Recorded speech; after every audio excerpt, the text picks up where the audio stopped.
What do you think about the Myron May situation? How he was being gang stalked, and Myron May kept doing videos about gang stalking.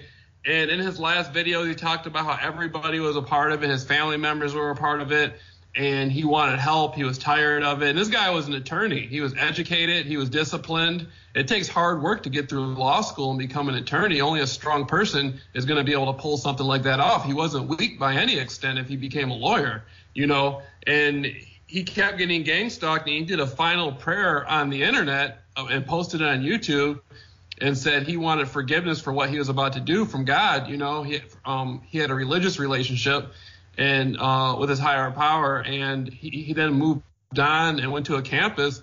And the story, I don't know how accurate the story is, but they're saying he went to the campus and shot 4 people, and the responders showed up and shot him 20-something times. I think it was like 24 times or 21 times, and he was being gang stalked, and no one was there to help him, and that was the outcome of it.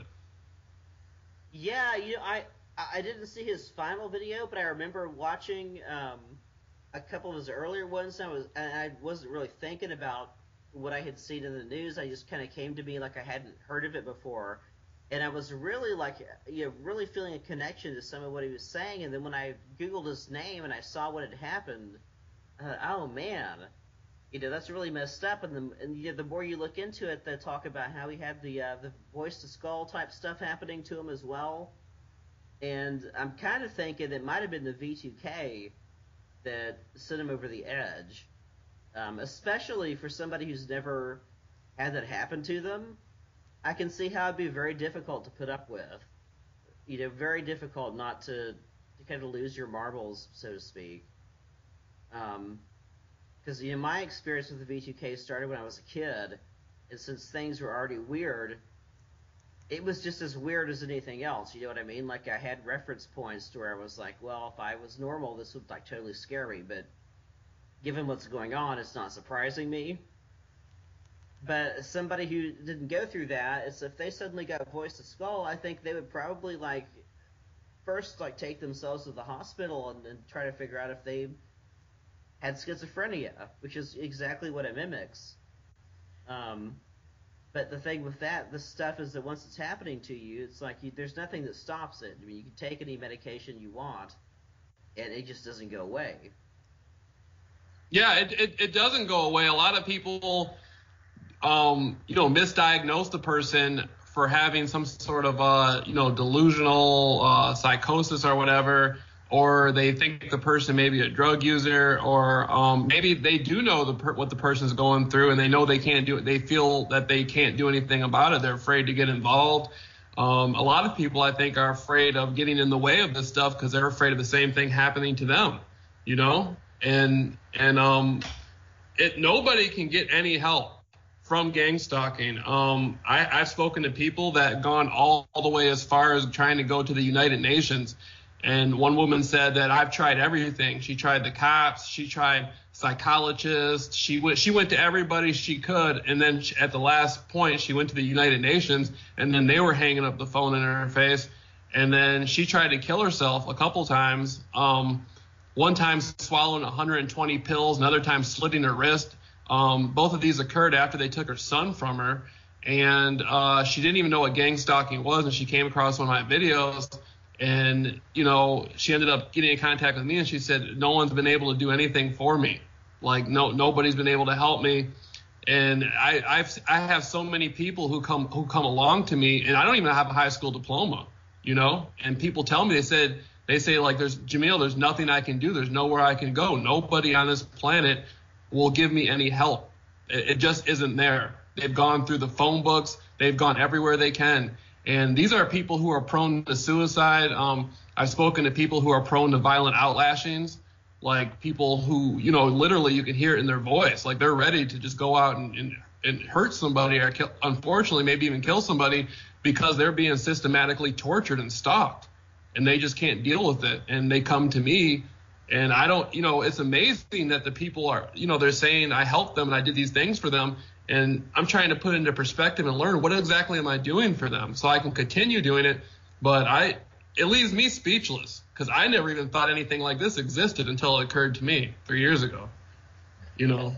Yeah, let's talk about that. I mean, what maybe if you could talk about your experience of going through it and how you learned what you taught yourself, and then kind of what's your first responses to somebody who comes to you in a crisis situation like that.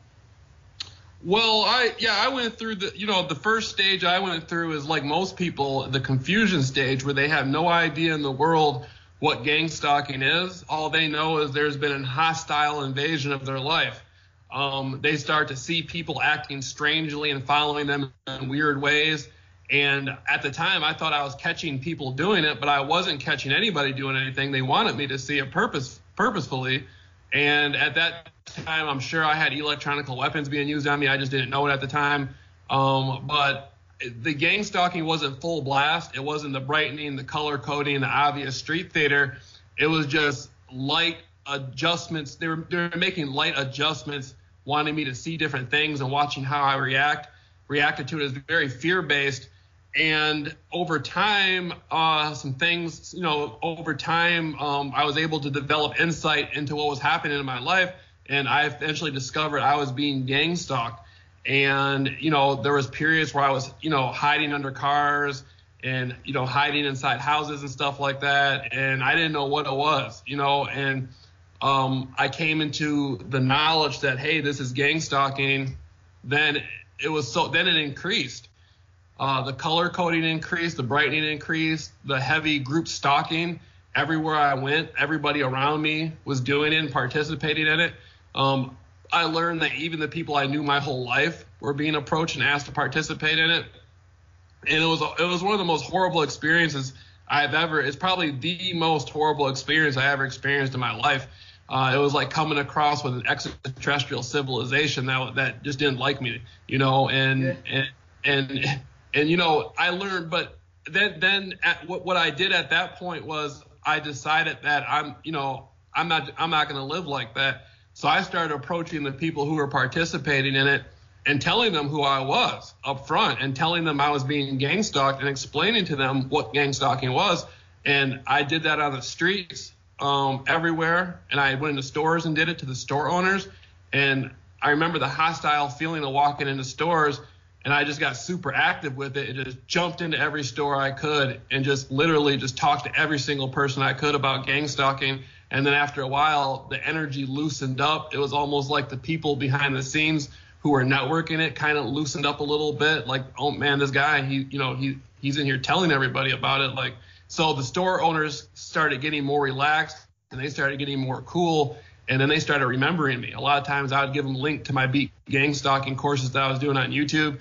And I would come back into the stores. They would be smiling and stuff. And it kind of like the aroma changed. They're like, oh, that's the beat gang stalking guy. It went from whatever they were being told to that's the beat gang stalking guy.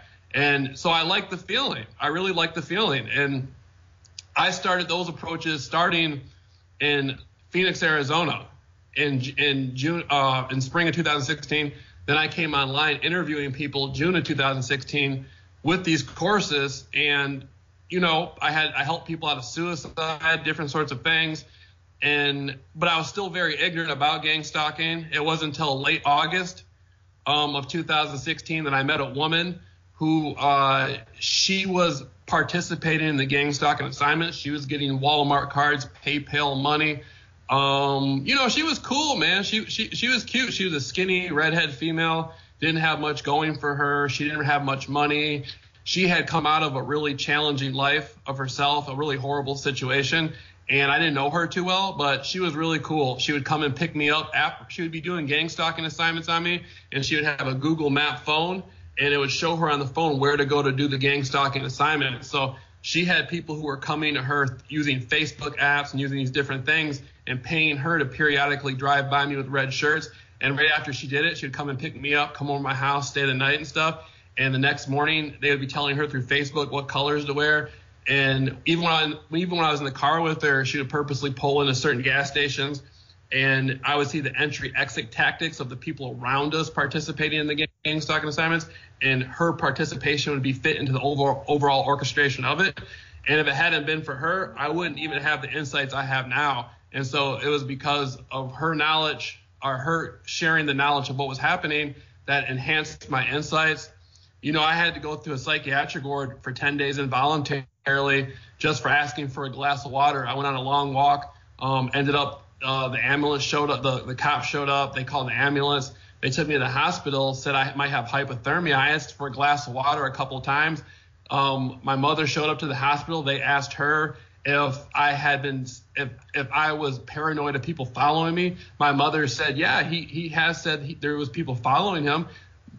And all I did when I was there was ask for a glass of water twice. So they kind of manipulated the situation, twisted it, and tricked my mother, kind of got her to sign me involuntarily to the psychiatric ward. While I was there, I was being gang stalked the whole time. They tried to force drugs on me. Got out of that without having to take the drugs, and it was a horrible thing, I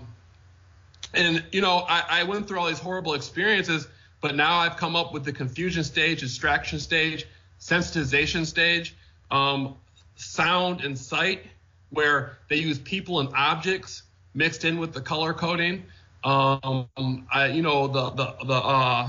sound. They use synthetic noise, purposely setting off car alarms at certain times, or driving past you, your house, playing music at certain times.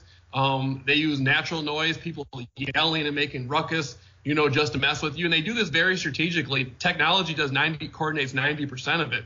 So it's not just a bunch of people who are angry at you just messing with you. This is very technocratic, very sophisticated, and money's exchanging hands. And as I've grown, it's been happening to me for 3 years. So as I've grown a target of it, my knowledge of it has grown, and my experience in dealing with it has grown. And so that's the only way I'm able to help anybody, is just because of the help that's been given to me from the woman I was speaking of, and then other people coming around me. Some of the gang stalkers, some of the people participating in it have told me their participation in the gang stalking assignments. One woman who was participating in gang stalking emailed me, said she was approached this was back in the early summer of 2016 when I first came out of my big gang stalking courses. She said she was approached at a shopping mall, given $100 and given a picture of a man, and she was supposed to change. She changed her hair color and followed the man around, and then she followed him with the brights on her car around. And she said she did not know who the people really were who were paying her to do it. But after that time, she periodically got 1-800 stop smoking advertisement calls to her phone, and that was her cue to get the assignments to continue the gang stalking. And she knew when that 1-800 number called, they were about to address her and tell her what to do, and they would leave money for her in various places. And she was afraid to talk about it over the phone because she didn't want to be next to get stalked. And so that really changed my perception. Like, there's people out there stalking people, and they don't even know really who they're stalking. They don't even know who they're working for when they're doing it. And I was just like, this is crazy. This is really crazy. And, I've had all sorts of other people explain to me intimately, friends I've grown up with, people I know, I would approach the gang stalkers and talk to them, and they would explain their interpretation of it. They would be told various stories as to why they were doing it, which none of it was accurate. That was just to get them to participate in it. And so I always tell people, there's 90% of the people who are gang stalking you really don't know anything about what's going on. They didn't know I was being covertly drugged. They didn't know about the electronic weapons.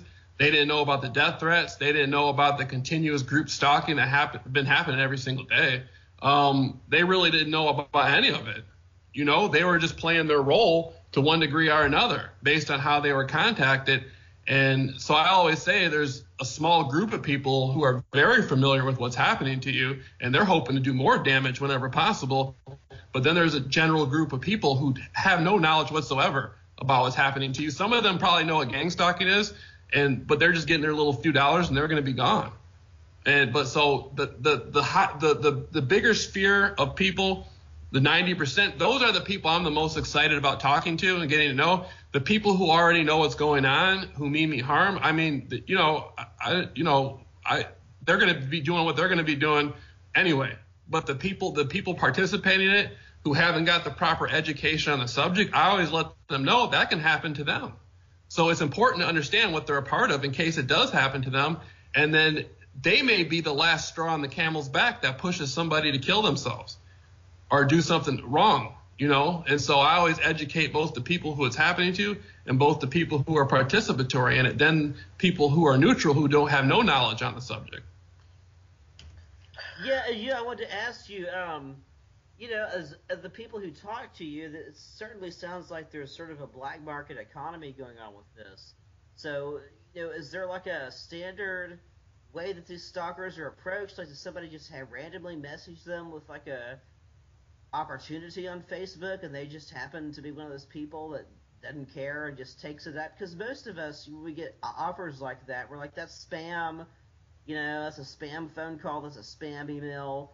So, like, what's the contact that they said that they got? Like, is it they connected to like a marketing company, or an individual presents as a police officer, or combinations? With me, what they do is they create rumors. Well, see, like the example I gave about the woman who was approached at the mall, that's a common thing. But with me, I remember one time there was a neighborhood I frequented, and one of the guys I've been knowing my whole life, he said, I was asking him, I said, man, tell me something. Every time I come around, these people are paying people who wear red shirts and brights on their car. And he said, well, every time you come into the neighborhood, people are out there paying people to do this, and they're saying that I'm not supposed to be doing anything educational or work related because I'm getting food stamps or something. And so it's kind of a thing to where it's like, watch him, make sure he's not, watch him to make sure he's not working or doing anything educational. But then they're showing the people no business cards. They're showing the people they're not showing the people anything. It's all word of mouth. The money's talking. The money's what talks. They right. Show up, they give the people $30.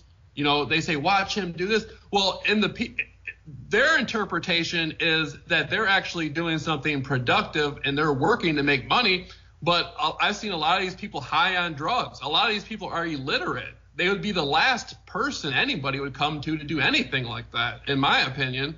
Like with the girl I was dating, she didn't even have a driver's license or a license plate on her car. The majority of the people participating in gang stalking, that's just a front that's used to get the harassment going.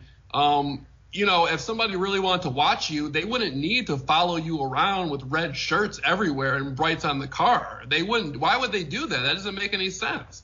That's used as a form of psychological harassment, and they're giving the person a cover story to make them feel one way about it, in whatever way, And then again, so many of these people, they have really little education. They have I don't mean to sound bad talking out here, but a lot of these people are dumber than a box of rocks, and that's the only reason why they were picked to begin with. And they were picked because they are stupid and they can't figure too much out, and they're happy with the little few dollars they get. That's the only reason why they were picked. They're utterly worthless, in my opinion. So that's one of the first things I recognized right there. Why would somebody hire a moron or a drug addict to do something like that? It doesn't make any sense. And so, but I moved, and so I started noticing little things like that. I was over a woman's house one time, and she was contacted through Facebook, and she said that she was contacted and told that she was supposed to put on a red shirt and follow me around the house because there may be some sort of mental condition I have. And somehow that's going to, they explained it to her in a way to where it made sense and made sense to her. And so they come up with all kinds of stories and disinformation campaigns. They have to contact dozens of people all geographically that are spread out. They have to go everywhere at all times and get the people to participate in this stuff. So, who knows? A lot of times the people don't even know they're doing it because you're there. I've come across people doing the gang stalking assignments.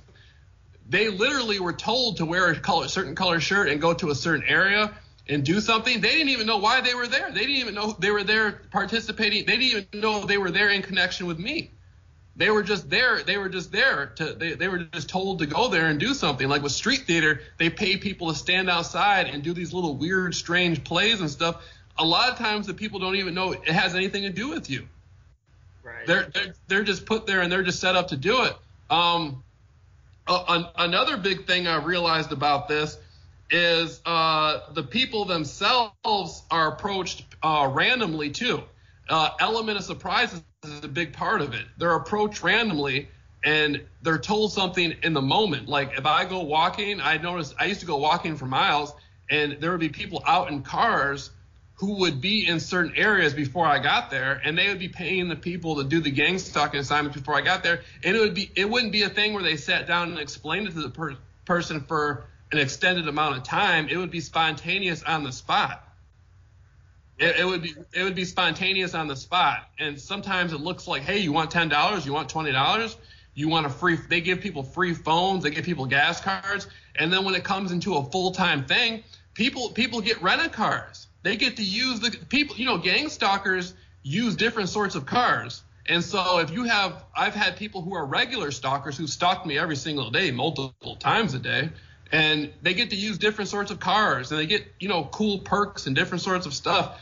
And so, the people, they sort of they give them all this cool stuff just to stalk somebody. And so a lot of times they don't care. They're not going to ask too many questions. You mean I get to get a rental car and I get to get some prepaid credit cards? I get to go out to eat here and go do this? Well, I don't care what I'm doing to this person. I don't care if I'm psychologically harassing them and stalking them and there's a million other people doing it to them. Look at all the things that I'm getting for what I get to do.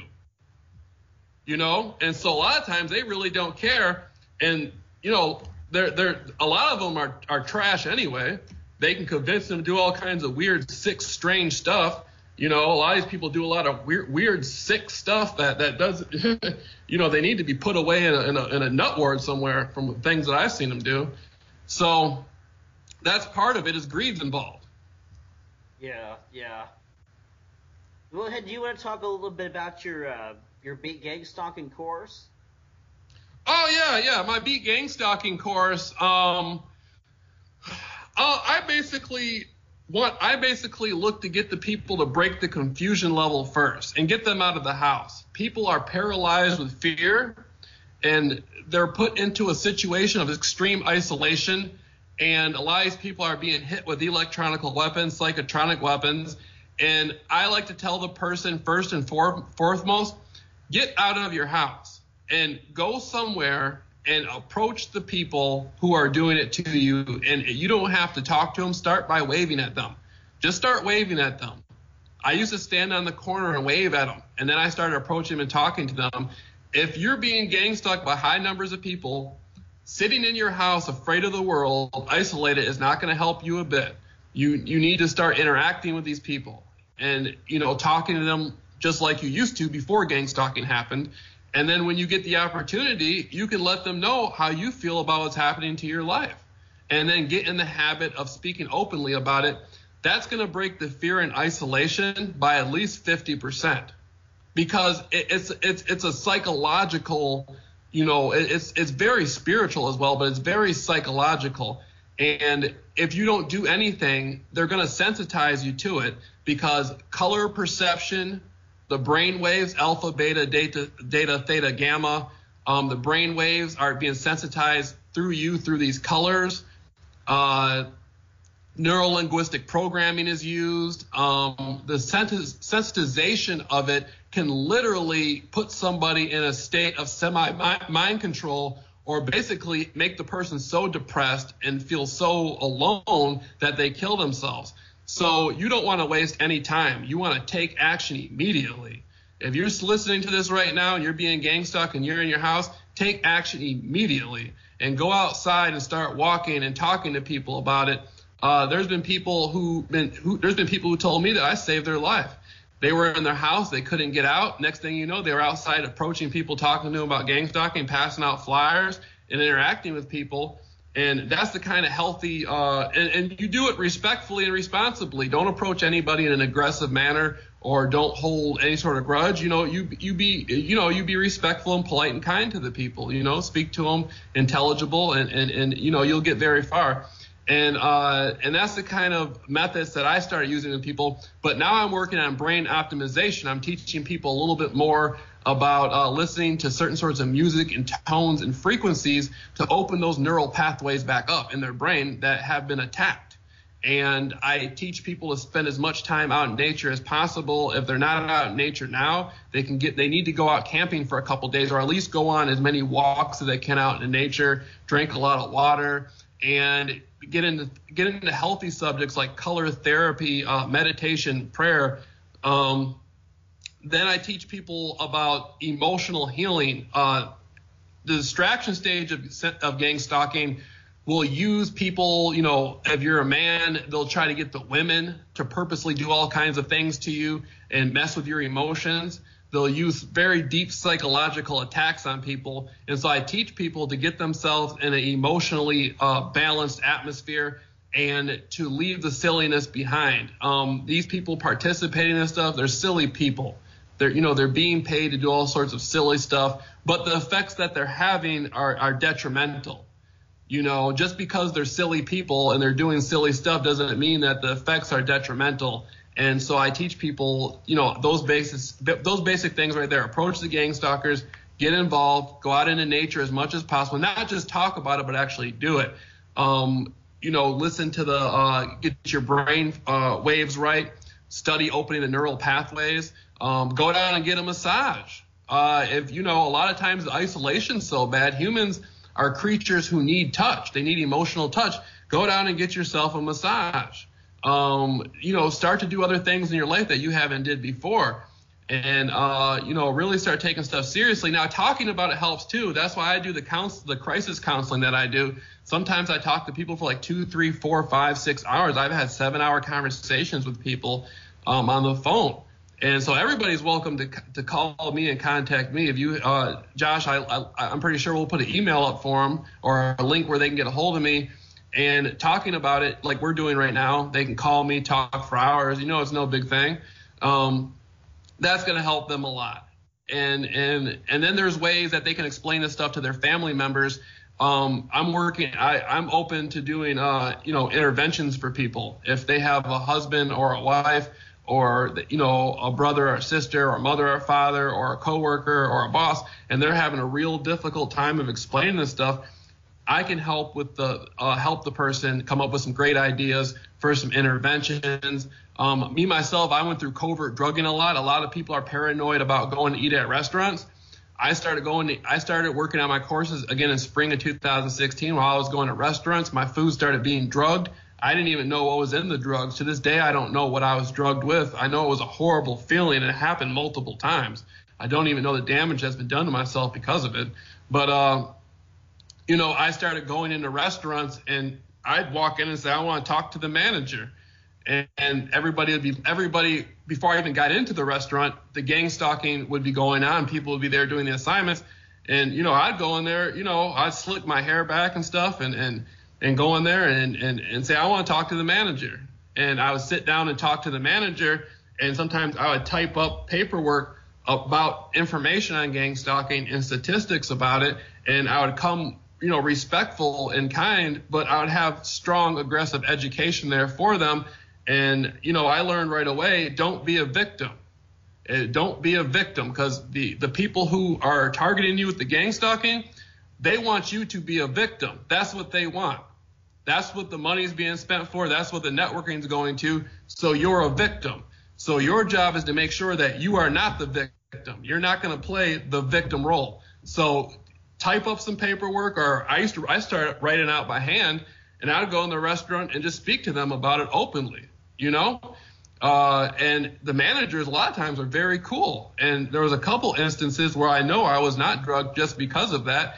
And then you can go to buffets. If you eat at a buffet, you won't be drugged, and then you can eat more organic and more healthy. You can go buy natural foods at stores that are organic if you don't want to go out and try to eat. And so there's all sorts of things I teach people on this subject, Josh. Well, hey, Ben, what would you say right now the best or easiest way for people to contact you? I'll definitely leave some links, but do you want to drop a phone number or an address just into the call? I'll leave my email. People can email me. My email is rareartofsociety, R-A-R-E, art, A-R-T, of society, SOCIETY. rareartofsociety@gmail.com. rareartofsociety@gmail.com. And I get emails from all over the world. I've had a man in Africa at one time email me and tell me that he was living in the jungle. He had to go 30 miles to a village to where they had computer access. He came across my video, discovered he was getting gang stalked, and I laughed. I said, "You're not getting street theater, you're getting swamp theater," you know? Yeah, so I get right. emails.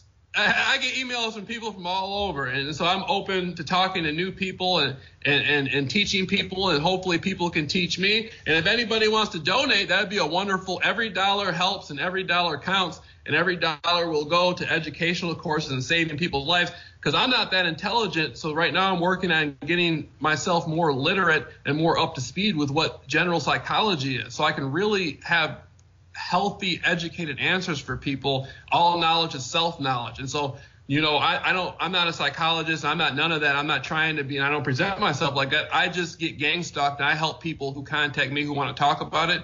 But, I need book material, and I need all sorts of stuff. So if somebody out there can donate a couple dollars, you won't believe what it will do for the people.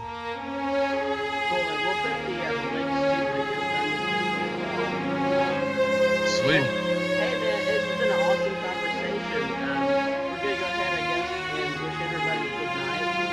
And I will catch you in just a second here after I turn off the recording.